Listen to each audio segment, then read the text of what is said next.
morph into the fucking character, like take control of his private body parts, start doing this. Rapers, what's his good? It's your boy Laser, user of the Visor, back with another scary action video. He's none of the scary content, so I continue to deliver that for you guys. In this video, reacting to 10 disturbing cartoon urban legends that are too real to ignore. Guys, there's so many creepy ass cartoon characters. We're dive straight in. If you guys enjoy scary content or scary like this feature, so we hit that like button. You subscribe and tickle that notification bell icon, bro. I stream every night on Twitch. Twitch, bro. Go check out the streams. Let's dive straight into this video. And we're starting out the list with the lost 10. Mickey Mouse cartoon. According to the story, Leonard Maltin, a renowned film critic and historian, was reviewing old cartoons for the Disney Treasures Collection DVD. During this... By the way, completely off topic, did you guys know that Walt Disney was like... Well, actually not off topic, but did you guys know that Walt Disney was actually fucking racist, bro? That's actually crazy to think about, bro.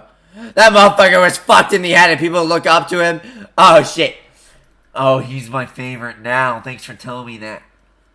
Fucking weird, man.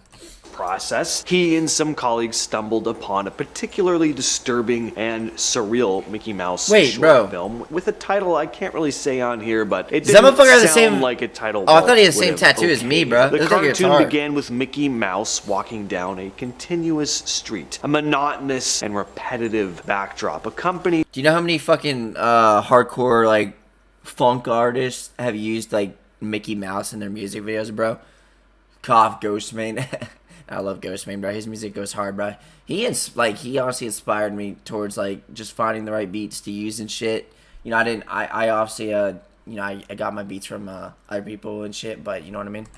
By an unsettling, dissonant soundtrack. As the cartoon progressed, Mickey's expression supposedly became increasingly distressed and disturbed. The animation style is described as crude and distorted. There's no coherent plot, with Mickey aimlessly walking, occasionally encountering unsettling and surreal imagery, before it completely cut to black. When the cartoon came back, things got even worse. Mickey was walking down the same street on repeat, but now there was no music, just an indistinguishable murmuring in the background. Then Mickey's face began to melt as the world around him became more and more distorted. Some versions of the story claim that the original viewers were so disturbed by the animation that a few of them even experienced psychological distress. If you are enjoying our channel so far, don't forget to hit that subscribe button, bro. Awesome videos coming at you on the daily. So I haven't reacted to this channel in a minute, bro. Number 9, we have Dr. Claw's true identity. Any Inspector Gadget fans in the audience? I always forget about this show. A bit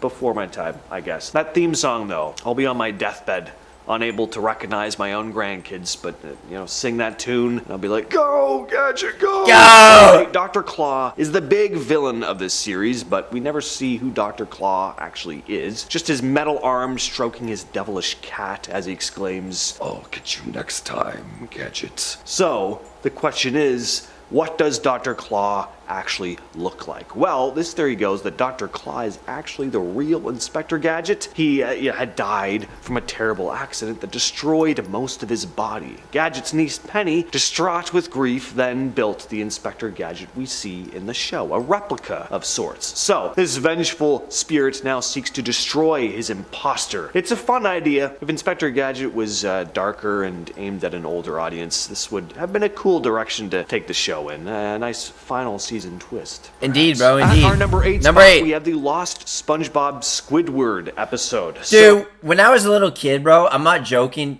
I deadass messaged fucking, I'm not joking. I'm gonna actually, like, show a screenshot here after the video, like, while the video's editing, so you guys can see it right here.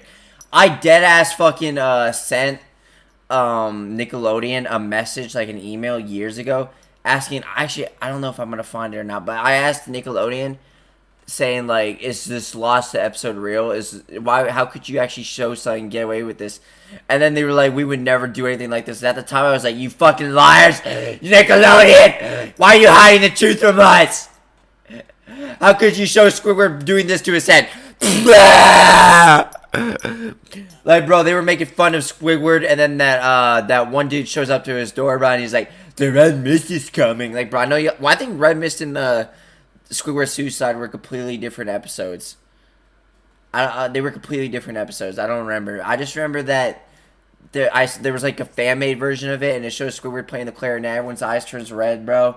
Turns red like hot tamales, bro. Like, I know you guys remember that shit. They're like, "Bleh!" Oh, the story goes that a former Nickelodeon intern claimed to have stumbled upon a mysterious and disturbing episode. Yep, this is the one I was thinking of. Yep. The episode supposedly starts with Squidward preparing for a clarinet concert, but the atmosphere is just unusually tense, and Squidward appears visibly distressed. As the episode progresses, the tone becomes increasingly sinister. Squidward's concert ends up going horribly wrong, leading to a loud, high-pitched sound, and then we cut back to Squidward, who is shown sitting on the edge of his bed, crying softly. The animation becomes hyper-realistic. I guess how it is whenever it does those close-up gnarly paintings in SpongeBob. Squidward's eyes are bloodshot. Squidward! Sobs just get louder and more anguish. The scene continues for several minutes before Squidward takes his own life. Apparently, this lost episode was so disturbing that the original animators and crew members were traumatized after watching it. Bro, I can't believe I actually used to believe this shit, bro.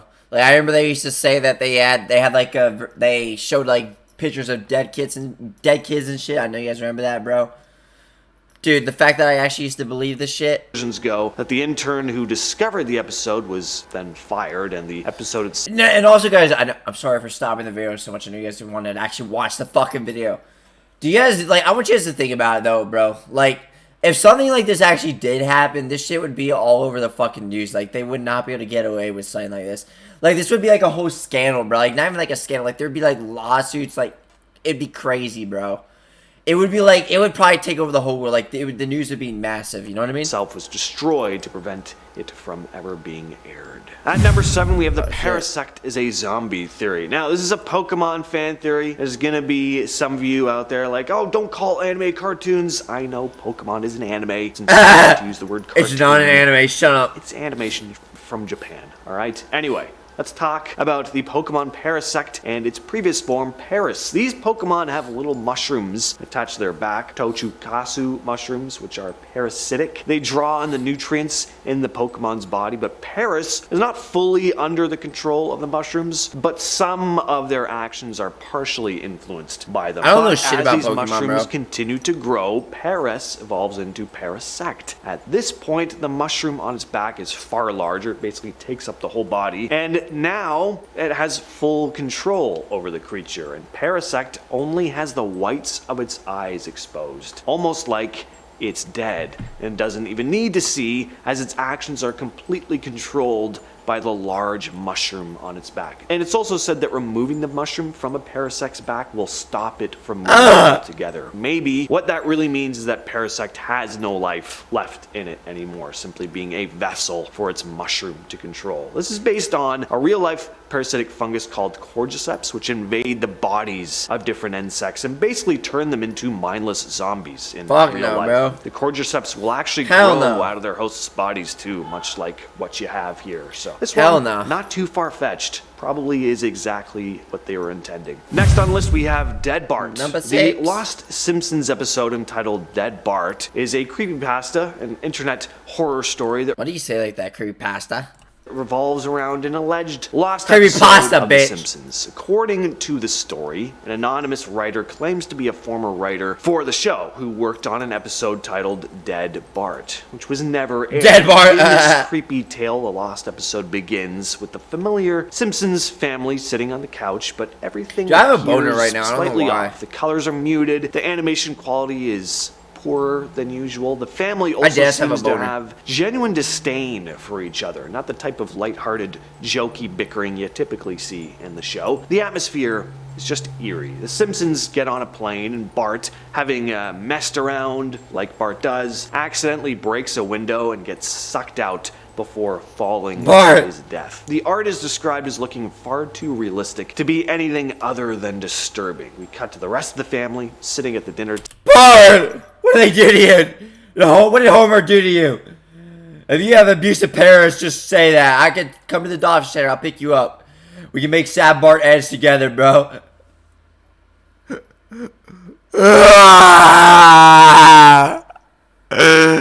Insert static TV filters, bro. and then have it like a loop play for like an hour, bro. Comments would be like, "This is Bart Simpson and it saved my life. I was about to cut my right milk supply in my pants, my right testy. But thanks to this sad Bart Simpson edit, I'm very less depressed and I will not cut myself anymore. In fact, I will actually get some stitches for this shit."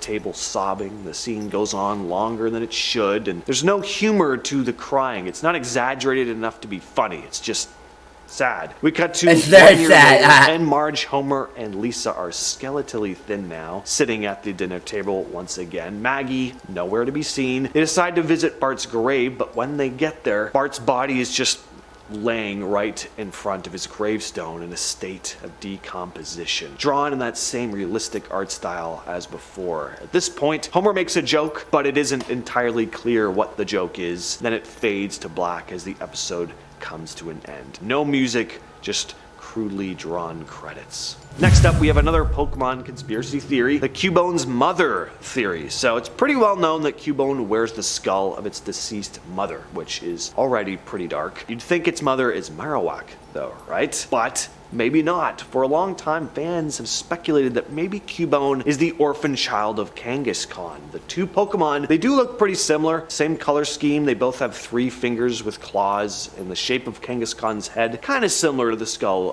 Cubone wears. So the idea is that Cubone would evolve into Marowak. Marowak would evolve into its 3rd evolution, Kangaskhan, and then the cycle would repeat. Now, this does help explain why Cubone doesn't have an official 3rd evolution. Not that every Pokemon does, but some don't even evolve at all. But anyway, I could see this one making sense. Next up, we have Number 4. Ed and Eddie's Purgatory theory. This is a pretty popular one, also very dark. The idea here is that the characters are actually in Purgatory, a place between heaven and hell where the souls are cleansed of their sins before moving on to the afterlife. I guess the main crux of this theory is that the characters don't leave their suburban cul-de-sac. No matter how much they try, they're always stuck in the same place, kind of like I just dazed off like where crazy, souls bro. are trapped until they are purified of their sins. The show's setting is also a bit ambiguous. There aren't any adults around, and the neighborhood seems frozen in this perpetual summer. There's also theories written about each character and their past and like how they died and stuff, but there's not really any evidence in the show to support that stuff. It's more just pure fiction. But anyway, interesting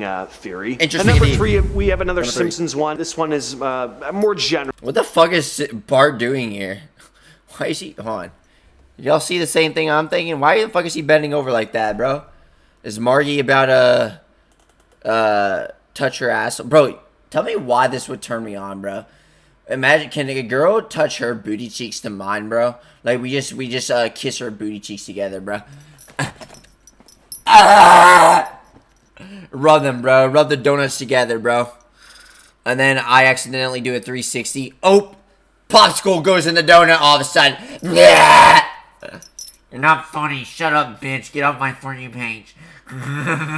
Says the dude with like 0 fucking followers and like a blank profile picture, bro. That would do nothing in his life and amount to nothing. Cry about it, bitch. The Simpsons' knack for predicting the future. There have been so many instances of this that some people believe it just can't be a coincidence. One of the most famous instances is the episode Bart to the Future, the episode where Bart glimpses into the future. Bart! That his sister Lisa has become the president of the United States, succeeding a fictional President Donald Trump. And of course, in Fuck you, Trump. I just can't. I don't give a fuck about politics. I literally don't even know, like, I think Trump's, based off of most of the shit Trump says, I think he's funny as fuck, bro.